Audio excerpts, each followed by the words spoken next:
All right, everybody. All right. Look at us. This is our first official late start. Is that true? We're always on time. We're always on. A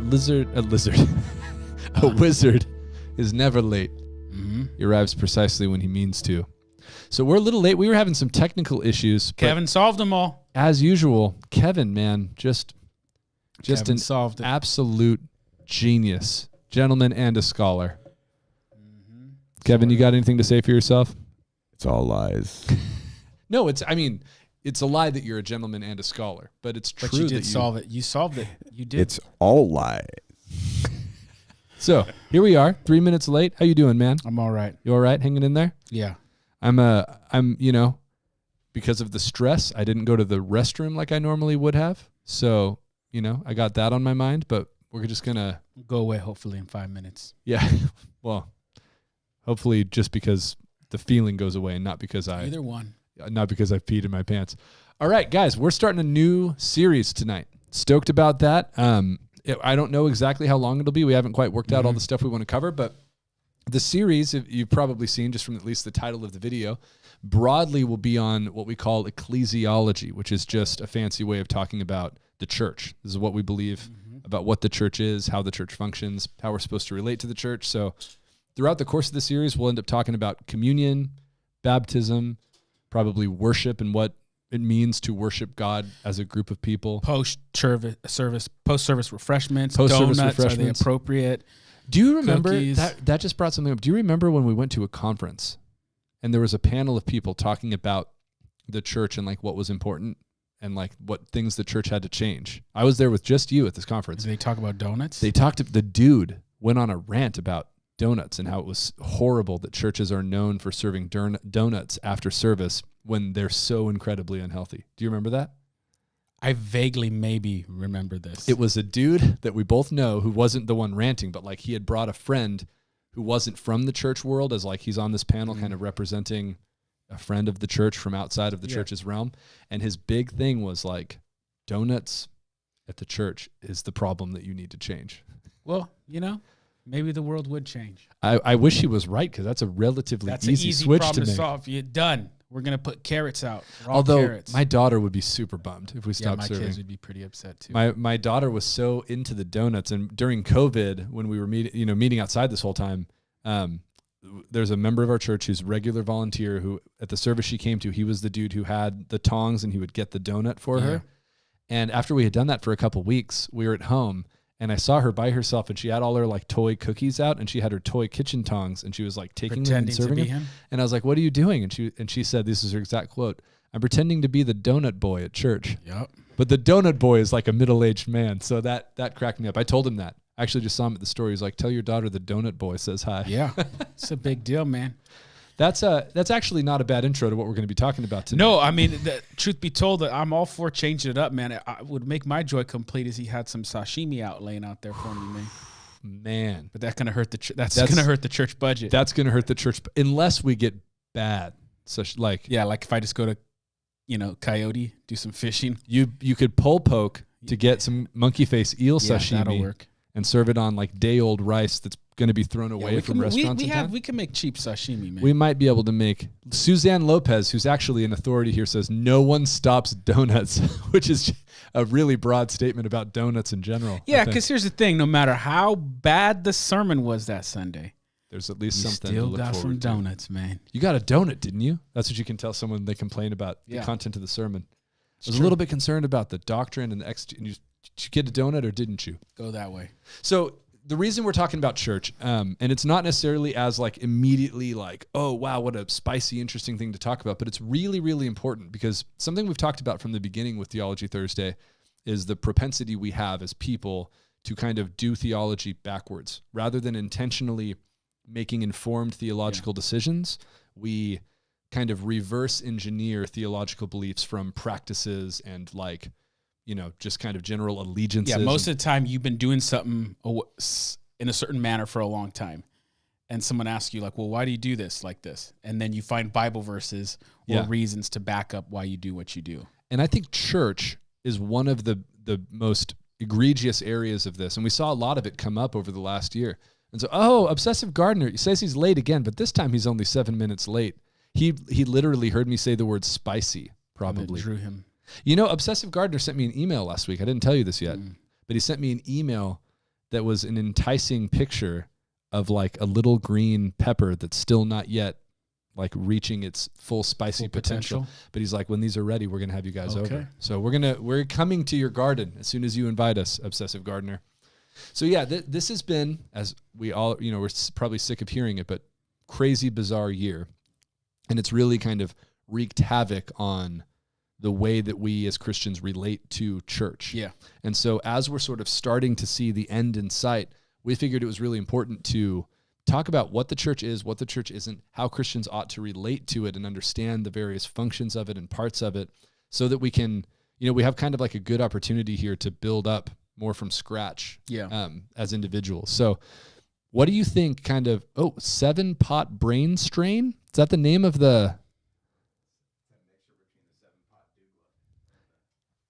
Are you serious, Kevin? Kevin, talk about what you were talking about just now. Hey, Obsessive. Is that a cross between the 7-pot douglas and the, what's one of those custom ones? I have no idea what they're talking about. Kevin's pepper knowledge is... He's been impressive today. It's extra impressive. So while Kevin and Obsessive Gardener have their own side conversation, what do you think, like just right off the bat, are some of the... Yep, he was right. There you go, Kevin.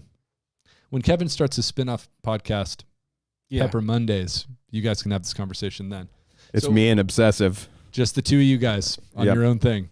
So what are the kind of immediate things that come to mind when you think of just broad impacts on churchgoers? I mean, obviously the big thing is shutdowns where you can't meet inside the sanctuary. For a long time, churches couldn't meet at all, church online. What does that do to us? Yeah, I mean, as you said, the first and obvious one is just it messed up your rhythms, and Americans were already having bad rhythms and habits with churches. So even if you considered yourself a regular churchgoer, if you actually examined how many times you were going to church, you might find that it's once a month, once every 5 weeks, once every 4 weeks. And really, Sunday for a Christian needs to be a priority. It needs to be a part of that regular weekly rhythm. And so we were already having bad habits with that. But what COVID did is it really shattered that, because then you could just kind of watch church whenever you wanted. Yeah, and there's any accountability that might have been there. I mean, it's already pretty easy in a medium or large size church to like, you miss 2 weeks, nobody really notices. But if it's online, I mean, you can watch it not at all. You could watch it on Monday, Tuesday, Sunday night, whatever. And that can definitely be appealing. And I feel like broadly right off the bat, there were sort of two general responses to that. There were people who realized how badly they needed the church in light of that, couldn't wait to come back. The second we started meeting outdoor, they're there every single week. And the attitude is like, I'll never take this for granted again. And that's, I think, obviously the right response. But then the other response that I think is really easy to fall into is just sort of being like, I kind of like this whole... Yeah, it's easy. It's flexible. I could do it when I want. And that may be the case for some of you watching right now. It's like you're saying, like, convince me that I need to be back. And just one of the things with the habit of the regular weekly rhythm is that becomes a part of your life and part of your schedule. And you're getting up and doing something embodied with other people, which is really important. It's really important. Yeah, and I think we'll keep talking about that throughout the night probably. But again, that general response is not necessarily for a theological reason on both sides. Even the kind of response that says like, oh man, I really want to. Yeah. And so maybe in the chat, you guys can chime in and just say, if you feel free to be honest. If you were like, it's been kind of nice to just be able to chill at home whenever I want. Or if you really sincerely felt like, dude, I just could not wait to be with people again. But yeah, either way, especially if you're the person who like, you kind of have leaned into the being online thing, I think it's really important for us to kind of resist the natural inertia in that direction that's going to build up. Yeah. You know what I mean? Like you always are going to tend to naturally go toward whatever is easier and more comfortable, even if it's not necessarily better. And so what do you think are some of the dangers that we're going to face as individual Christians coming out of this? Just in terms of, you talked about what does it do when that rhythm of embodied Christian living weekly with other people gets disrupted? What does that do? Well, there's one thing I'm thinking about right now, and it has the benefits of you being the host of the show and me not. So you had mentioned that you didn't get to go to the bathroom. Yeah. It's like you being the host, you just can't get up and leave. And I'm thinking about whether or not I just say you're the host and I walk up and leave and get out of here for a second. But one of the big, the missing of corporate worship is huge. Singing with people is seriously a big deal. Yeah. Like us not gathering and singing. There's something different. Like when we were doing online, I got to sing with my kids, like in our home. Yeah. But that's different than hearing God's people gathered together. Yeah. And doing it together. And that's you going out of your way to do something kind of awkward and sing along with the TV, which a lot of people I'm sure didn't do. Yeah, so you might have not been doing that practice, this kind of singing, which is a command in Scripture for quite some time. Right.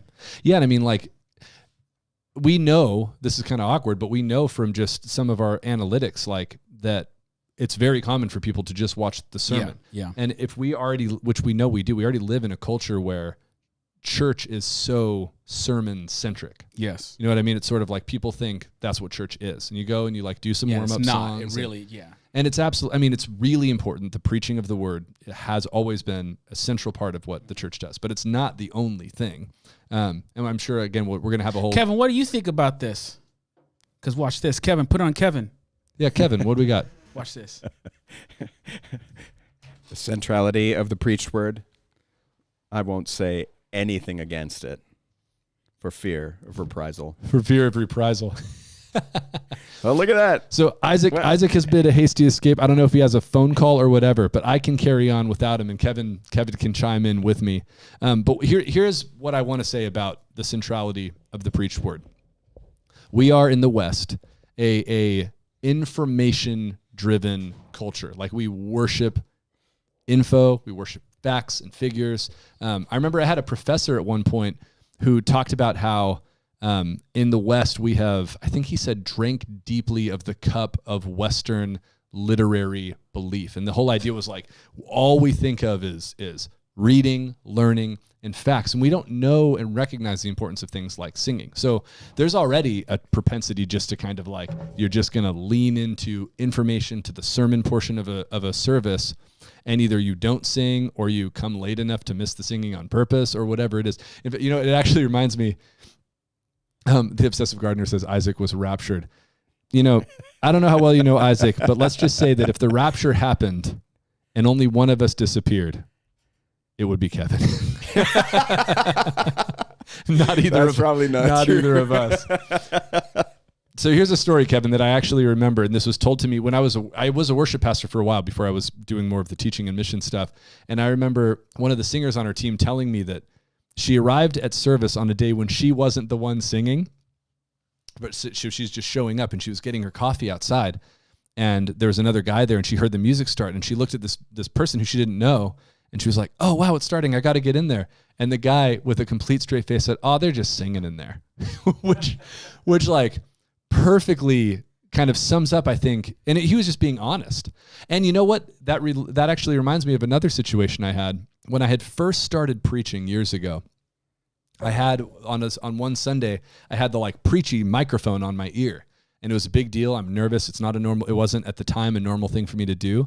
And I was in the men's restroom prior to service starting, washing my hands.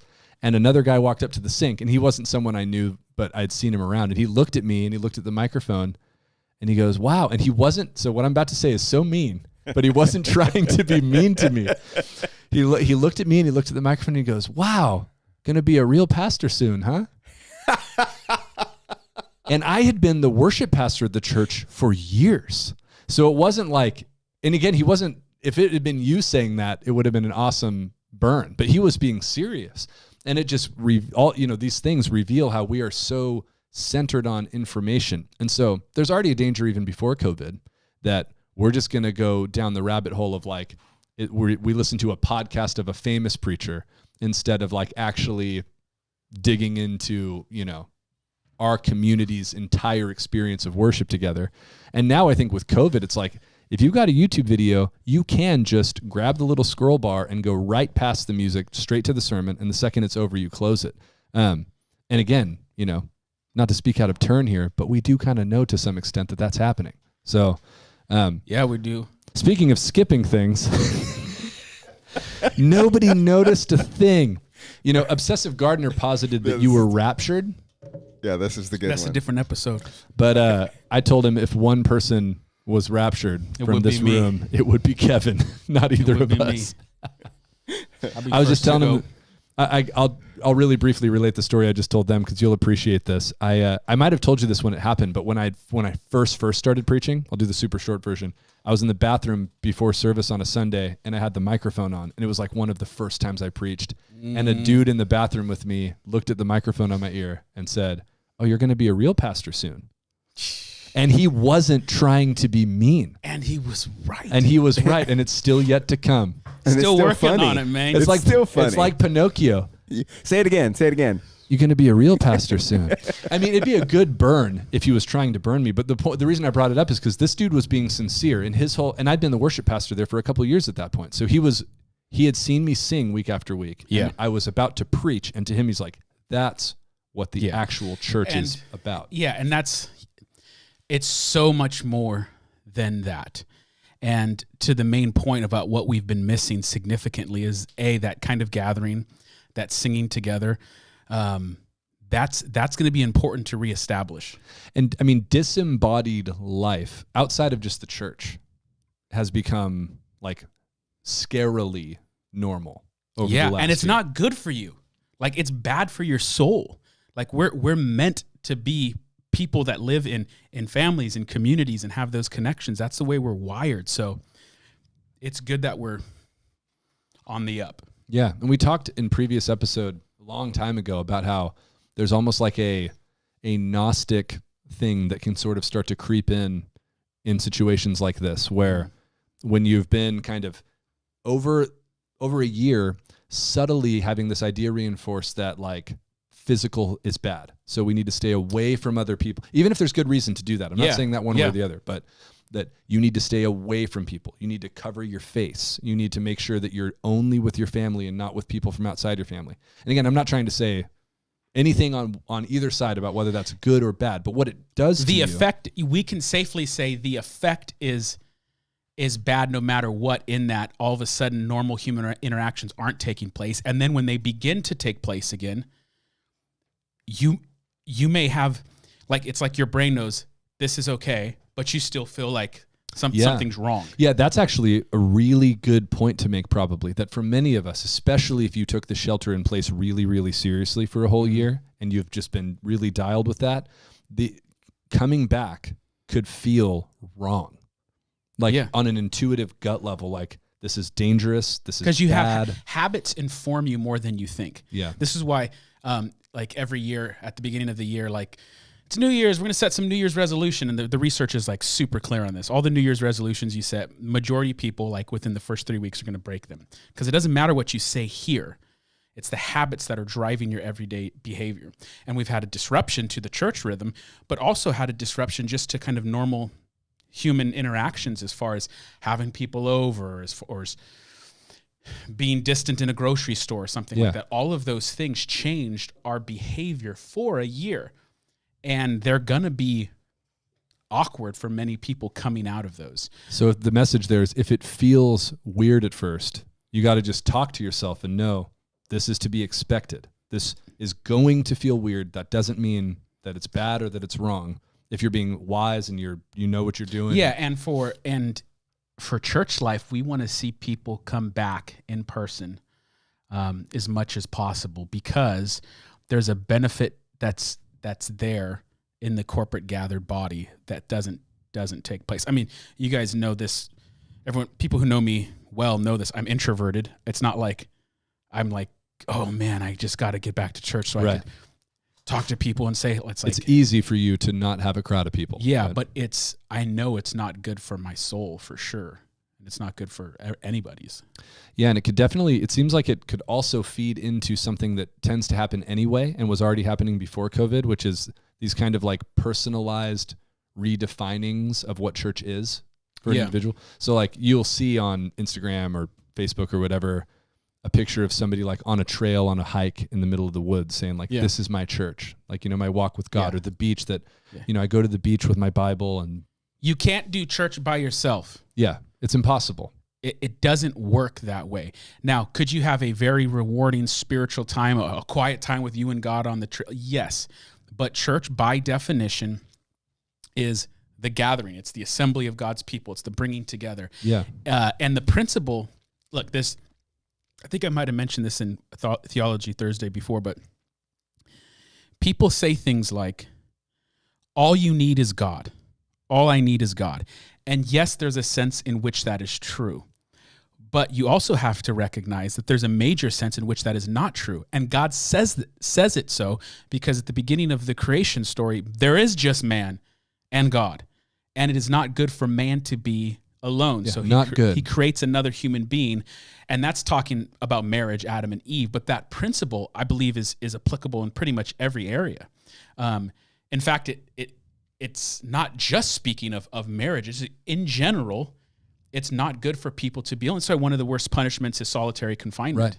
Yeah. It's one of the worst things you could do to a human being because we're wired for other human connection.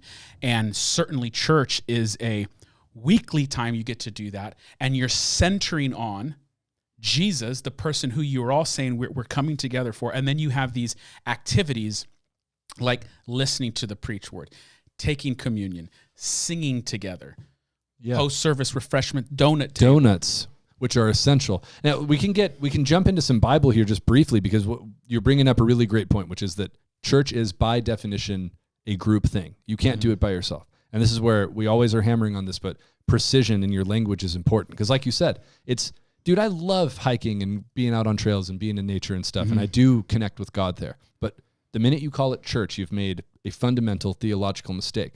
So when we say the word church, if you look at the word in the New Testament that's translated as church over and over and over again, it's the Greek word ekklesia. In fact, if you've ever been to a hipster church, there's a good chance it was called ekklesia. A lot of churches named ekklesia. You know what's funny? We won't spend too much time here, but I'm pretty good at this.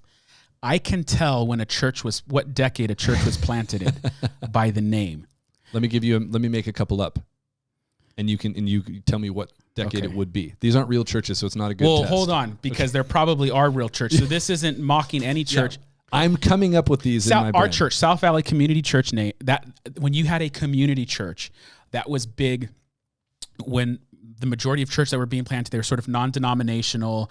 They were kind of going off a seeker-sensitive light model, and there was tons of just family churches or community churches. So it's not capping on anything. It's just kind of like funny, making fun of the fact of 70s was this type of music and this. So there's 100, not 100. There's way more. There's thousands of churches called Cornerstone. Yeah, because that's a biblical image of Jesus, and you find those all over the place. But within a 10-year span when a church called Cornerstone was planted, and it wasn't in the last 10 years. After those churches came, there was verb ones. So we're going to be like resonate or reverberate. I think we both said reverberate at the same time. Yeah, and then amplify. And then there was the era where when we were part of a church plant that later merged back with this church, where you'd take like a theological term that was the least kind of seeker-friendly like thing. ecclesia. Ecclesia. There was incarnate faith. It was like there's a really famous church in Portland called Imago Dei. Imago Dei, yeah. And some of these churches we love, they're great churches. It's just that was the era at which they did. So I don't know what the current. It'd be interesting. What's going to be What's next? The post-COVID? Now it could be. You could have tons of churches explicitly have in their title the idea of, in one way or another, it's the gathering. The gathering, like the that. Table would be a good one. Yes, because you're emphasizing the kind of communal coming together.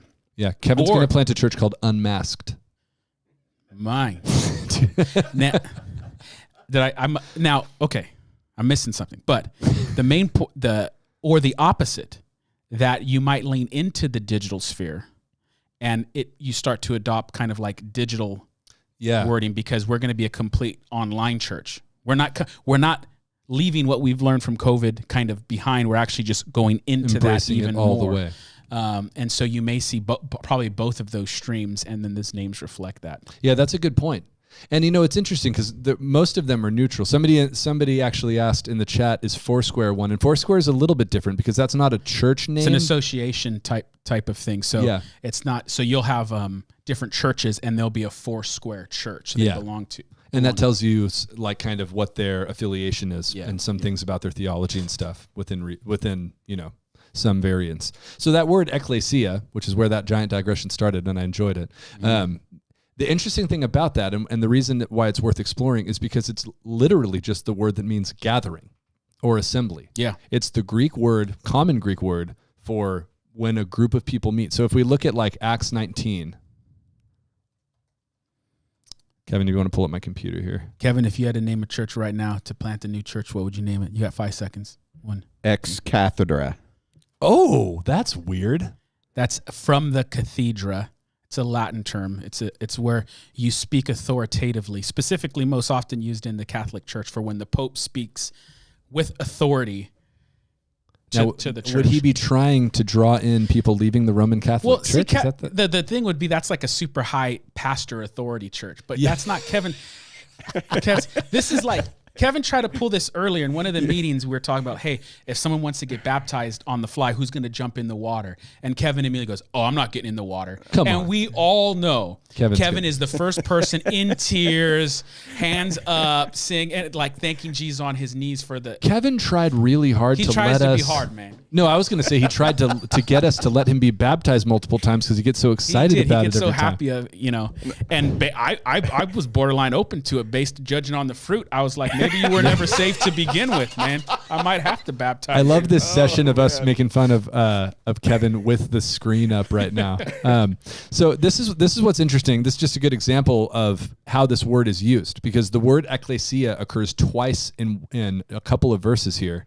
And neither of the times it means the same thing, and neither of the times it means church. So this is at the end of a situation that Paul's in. Kevin, can you throw the tiny picture of me on the Bible or no? If you can. Oh, yeah, there I am. It's really important that people be able to see He likes me. to see himself. He's looking at a monitor. I gotta make sure my head's still nice and shiny. Got that, yeah, shiny. So here's the context to it. There's a giant riot occurring in Ephesus around disruption of the silver trade because people are abandoning idol worship. That's how big of a splash Christianity's making in Ephesus. Super cool. So there's a riot going on and things are getting really out of control. And so finally you have an authoritative person, he's called the town clerk. He shows up and he tells everybody to leave. And at the end of that, he says, "If you seek anything further, it shall be settled in the regular ecclesia." Whatever that is. It's not clear. But there's some type of formal body that gathers. Formal gathering of people that will settle this. For we really are in danger of being charged with rioting today, since there is no cause that we can give to justify this commotion. And when he had said these things, he dismissed the ecclesia. So that's the same word twice, meaning two different. I mean, those two things are as different as they could be. The only thing they have in common is it's a bunch of people together. And so this became the technical term for church within the time of the New Testament. Very early.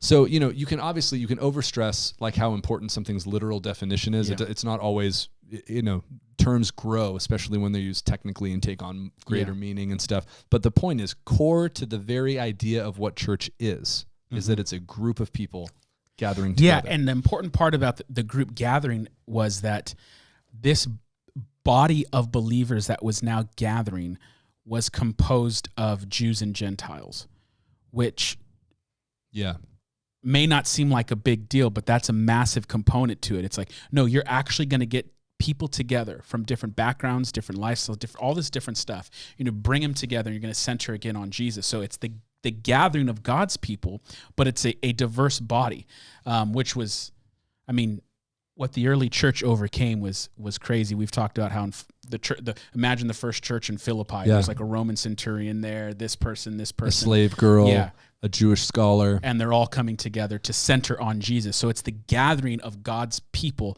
and it's like no matter where you've been, we're coming together because Jesus has changed us. Yeah, and you cannot overstate the importance of that theme in the New Testament. It's really easy to miss as a modern person reading because it doesn't jump out at you, the issues of Jews and Gentiles, but a massive percentage of what Paul is dealing with in his letters. Yeah, I'd feel comfortable saying 2/3 of the New Testament outside of the Gospels is about that issue. Yeah.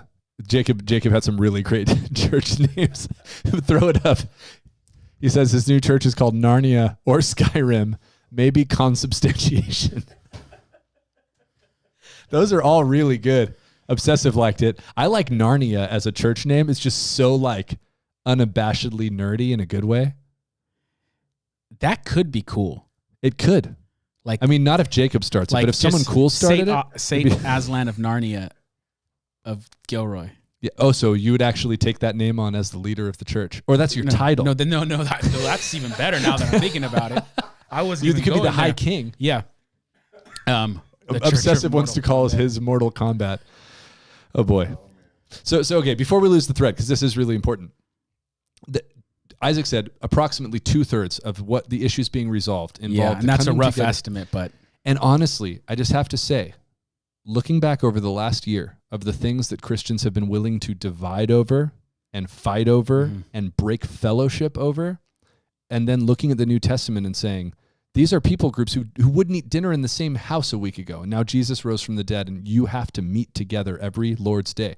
If you were a Jewish Christian and a Roman centurion showed up, Rome, first off, is the empire that oppresses you. The centurion is Rome's arm, the sword. They're the ones who crucified your family members. And then on top of that, a Roman centurion, they were there to crucify Jesus. Yeah.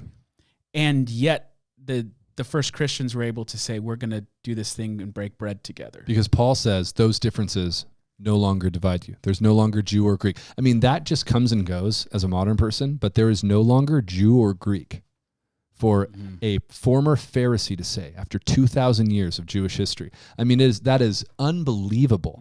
And so again, not to get preachy, but like when you see people dividing over the things that we've divided over the last year, I'm not saying they're not important. I'm just saying. Yeah, and there are things worth dividing over. There are. Because we see that in the New Testament. But the trajectory and the kind of the theme of the New Testament is that at all cost, you do your best to preserve the unity. And whatever kind of differences you have, you do your... And here's the secret. Honestly, here's the secret. It is. Way easier. It's easier said than done. The more you center on Christ, and the more that is that which is most important, the more those things on the side aren't as central to you. Yeah.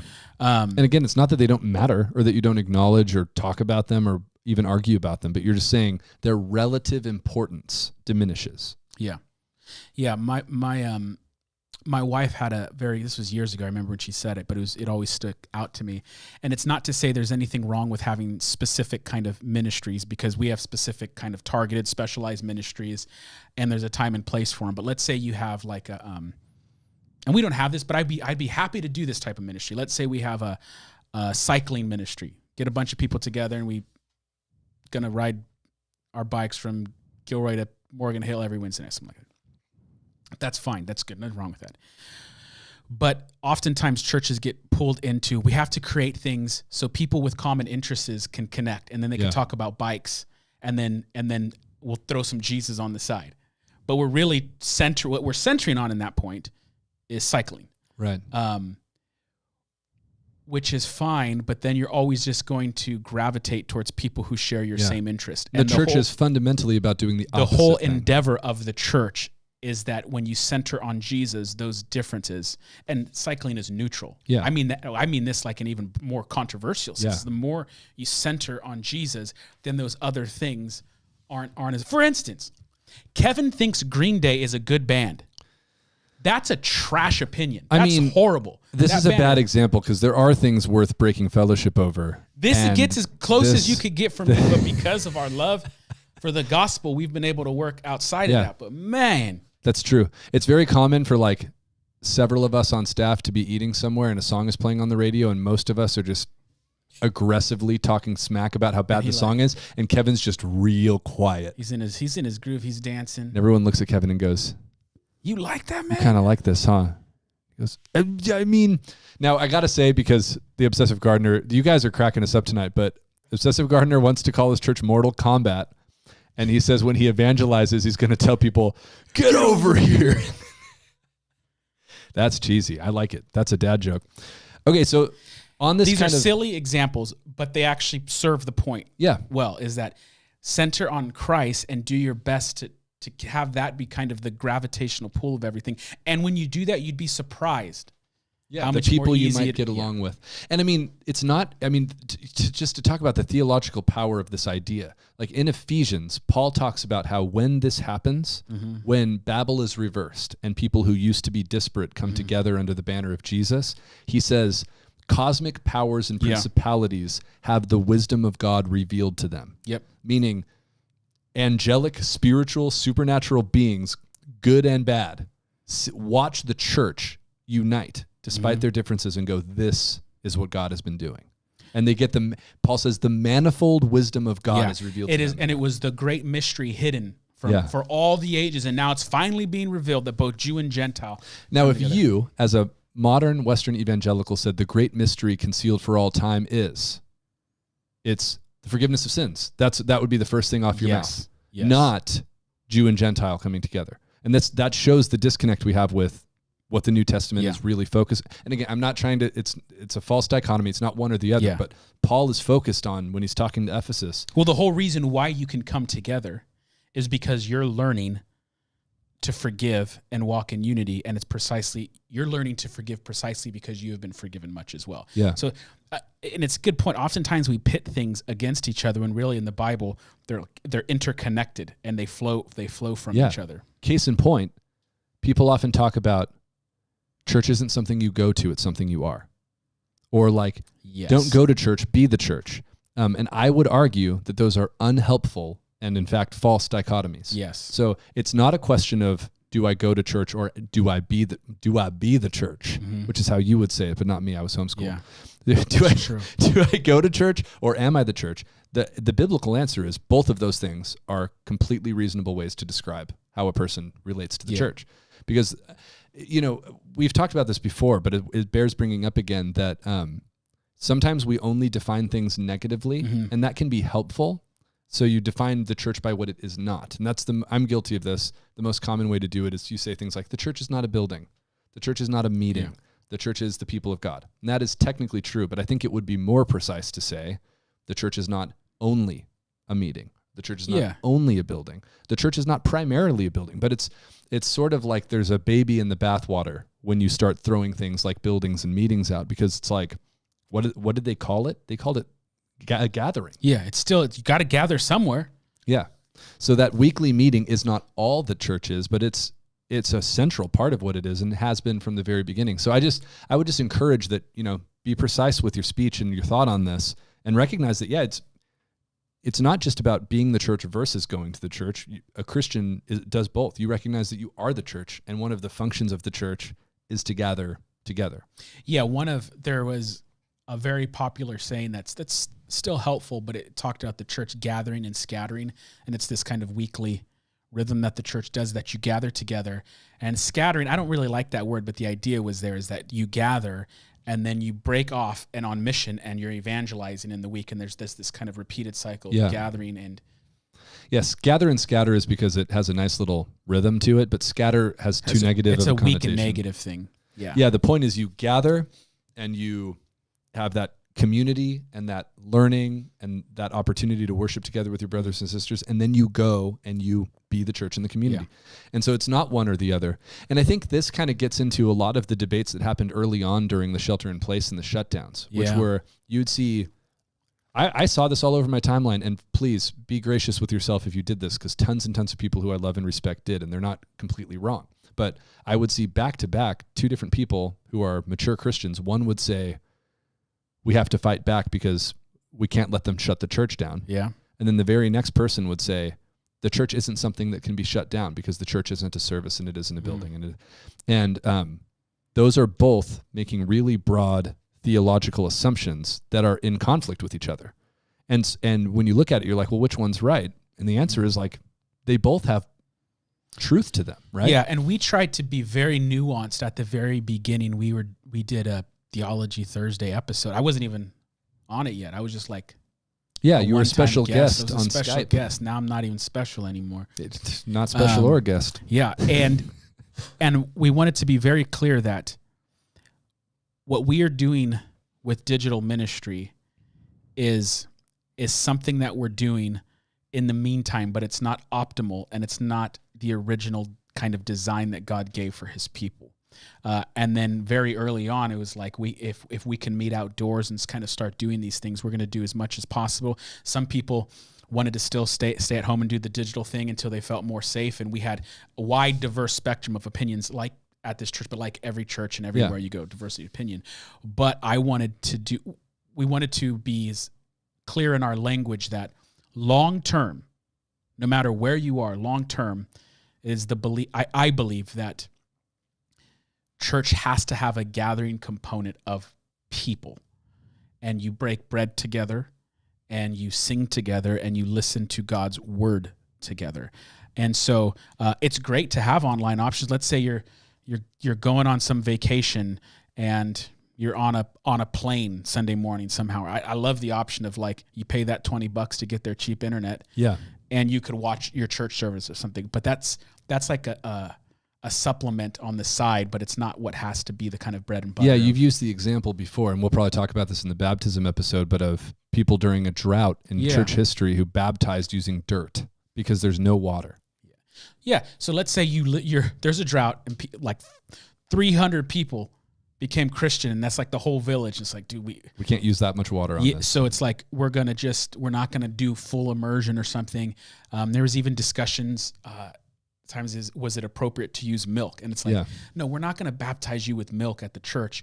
But if there was nothing else and all I had was milk, I'm pouring that milk on you. What's the most important thing? And right? so we've wanted to do ministry as much as possible in a digital manner, but long term, it's not a replacement. Yeah. It's not a replacement at all. It's another one of those things that's hidden in the English translations in the Bible, but the preponderance, well, there's a word that came out of my mouth and I feel embarrassed about it. Sorry. You're homeschooled. The preponderance of pronouns when Paul is addressing the church sounds singular in English because we don't have plural pronouns. You're so homeschool, you did alliteration with that. The preponderance of pronouns. Yeah. In Paul's epistles. Yeah. Yeah, that's just, it just flows. The dork just flows out of you. An ever-flowing fountain of dork. Yep. So the preponderance of pronouns in Paul's epistles are plural. That's good. That's good. It's good. But it keeps getting better. So here's the idea. In English, it's predictable at this point. It's predictable. Yeah. Oof, I'm never going to recover from this. This is actually a combination of my two loves, which is being a nerdy homeschooler and underground lyrical hip hop are coming together in this moment. And bad dad joke humor. And bad dad joke humor all at the same time. So in English, we really only have pronouns that are singular, even if we're using them plurally. Meaning, if I could tell a room full of people, go grab your snack. Mm-hmm. And when I say your, I mean all of you guys. Or I could tell one person, go grab your snack, and it's the same thing. In the Bible, I feel pretty comfortable saying that the vast majority of pronouns, when Paul is talking to you, the reader, are plural, not singular. And you can't see that in English because it just says your. So pull up my Bible, Kevin. This is just one example. Every single pronoun in this verse is plural, not singular. Therefore, my beloved, as you, by which he means all of you. Yeah. So here, y'all, not you. As y'all, all of you guys have always obeyed. So now, not only as in my presence, but much more in my absence, work out all of your own salvation with fear and trembling. For it is how God works in all of you, both to will and to work for his good pleasure. So you've always probably heard that verse as like, work out your salvation in fear and trembling. The language and then the culture of hyper-individualism amplify that. Where in the original context, it's the reverse of that. They're not only hearing the plural with the language, they're actually hearing that as one person out loud in a room reads this text to the group. To all of them. So they're not only, the language is not only saying y'all, but the actual activity, corporate embodied experience is a community experience where we're the complete opposite. We're reading our own personal Bible by ourselves, and our language is saying singular, you. And it's just a straight up accident of the English language that we fall into that. But that verse, just that one verse, work out your salvation in fear and trembling, that verse is so much more comforting and powerful to me when I hear it as a plural. Yeah. He's telling you, Christians, work out your collective salvation. And you're going to do it together. The assumption is together. It's not like, I'm going to do this all by myself, so I have to stick to my Bible reading plan. I have to make sure I do Wednesday Bible study. That's not the intent. It's you together as a community. And so one thing that I think is a helpful theological category for this sort of like, can the church be closed? Can the church not be closed? And it bears mentioning here, I think, is the idea of the visible versus the invisible church. And this is a really, really old theological idea that you have. The visible church, which is the body of Christ in time and space, enacted in individual groups of people, large and small. So there's visible church that has various kind of, local congregations. You know what's so funny? I was just editing myself to sound less nerdy. I wanted to say instantiations, and I said congregations. Keep trying. Because it's a never-ending fountain of dork over here. That's a good choice. Good choice. To not say instantiations? Instantiations. Yeah. Yeah, good choice not to use that. Both of y'all are dorks. Yeah, both y'all dorks. Now, to be fair, dorks. Kevin would have known what instantiation meant, guaranteed, because he tries to act like he's not with his graphic tees of comic book characters and stuff, but he's a full-blown dork too. Yeah, he is. It's so true. Local congregations are part of the visible church the world over. But then in addition to that, there's this theological category of the universal church, or the invisible church, which is everyone who trusts in Jesus for salvation, dead and alive throughout all of history. And I mean, that, like, if you just think about that for a couple minutes, it's one of the most powerful thoughts ever, that we believe they are still living, meaning the invisible church is comprised of every dead believer and every living believer from the resurrection of Jesus until this moment and on into the future. So that includes Paul the Apostle and St. Augustine and Martin Luther and, you name it. And so there's... Paul the Apostle goes to your church is a true statement. Yeah, how powerful is that? He doesn't go to the visible, localized body of South Valley Community Doesn't go to Church. our instantiation. Yes. But the invisible church, we are part of the same body, and that body is the body of Christ. And so in that sense, this is what I think is really helpful, is that the person who says, don't be afraid of government shutdowns because the church cannot be shut down, they are correct about the invisible church. Yeah. There's a sense in which the church with a capital C is not subject to any kind of closure, and even if the doors of the building are closed, the church can't be stopped. Yeah. March the gates of hell, nothing could stop it. It's just what's up to the world type of thing. But it's a bit of an oversimplification to say that flippantly and not realize that real damage is done to the visible church when it shuts its doors for a year. And I have the blessing, because I have little kids and I'm married, that on Sunday mornings is we still got to do church together. So I'm doing it not alone. But many of you guys know, you were watching online by yourself. And that's not the intended goal of church. That's not God's design template for the church.